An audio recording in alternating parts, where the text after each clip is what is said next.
On September the 18th, 2025, a husband and wife were having lunch at a popular Westville pub in Durban, South Africa. Now, at the end of the lunch, one of them would be unalive, they would be dead, and the other would be arrested for murder.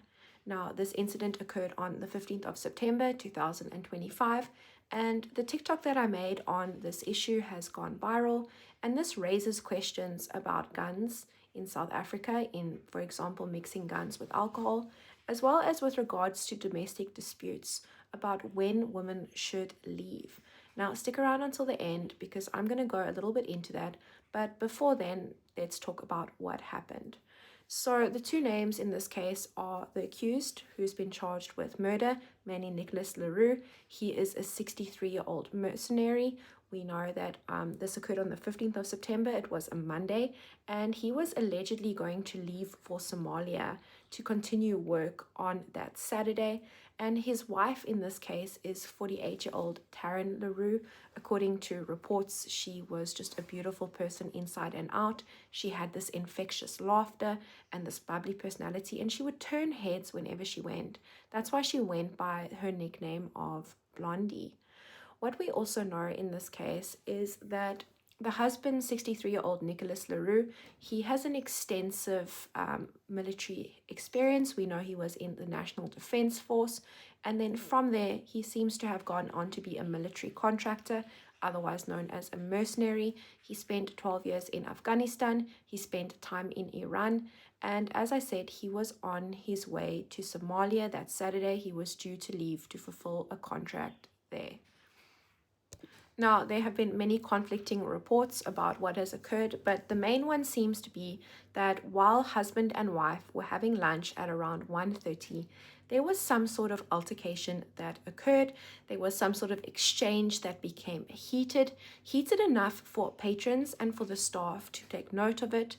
And it seems as though before anyone could interact or could intercept in the situation, the husband, Nicholas Roux, that 63-year-old mercenary, he allegedly pulled out a firearm and he allegedly shot his wife, Blondie Taryn Roux, twice, once in the head and once in the upper body.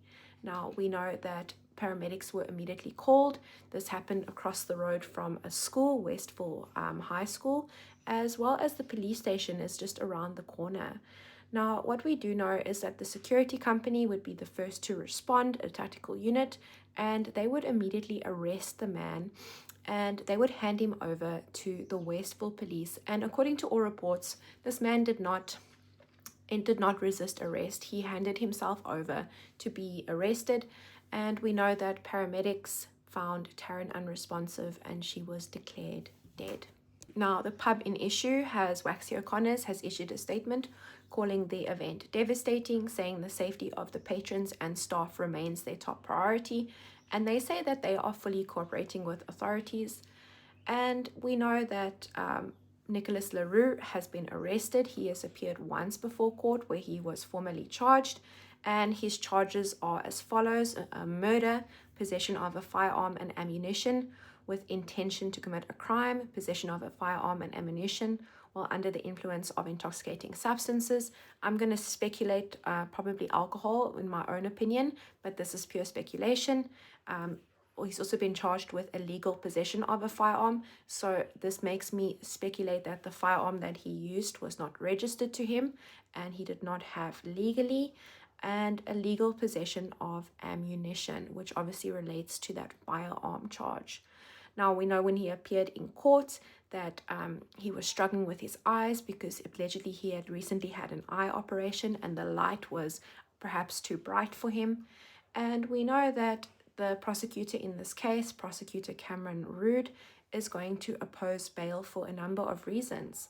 So we know that, for example, Nicholas Roux is a mercenary and that he has served overseas. He's served in countries like Afghanistan, Iran, Somalia, and we know that perhaps during this time he has developed ties, he has developed basically connections with people in these countries in order to perhaps leave the country. If he leaves the country, if he wants to, he could possibly evade his trial. So I have to agree with the prosecutor in this case.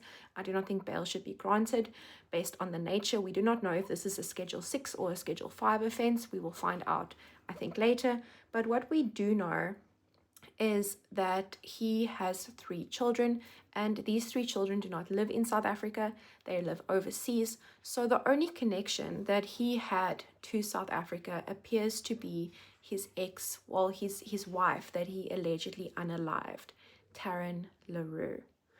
Now, when my TikTok of this went viral, there were a lot of questions raised about women just leaving. Now, we know that the research says that when women are in an abusive relationship, it takes on average 7 or 8 times for them to leave.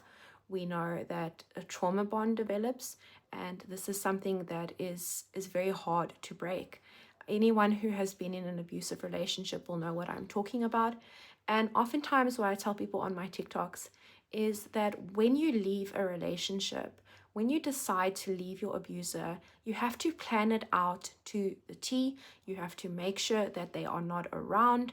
And this is not victim blaming. This is because when you leave your abuser, that is the most dangerous time for you. We've seen it in Chesney Kepler. We've seen it in other cases. And for example, this could enrage them to the degree where they may hurt you. So you have to plan it out. You have to make sure that they're not there. You have to make sure that, other people might be with you.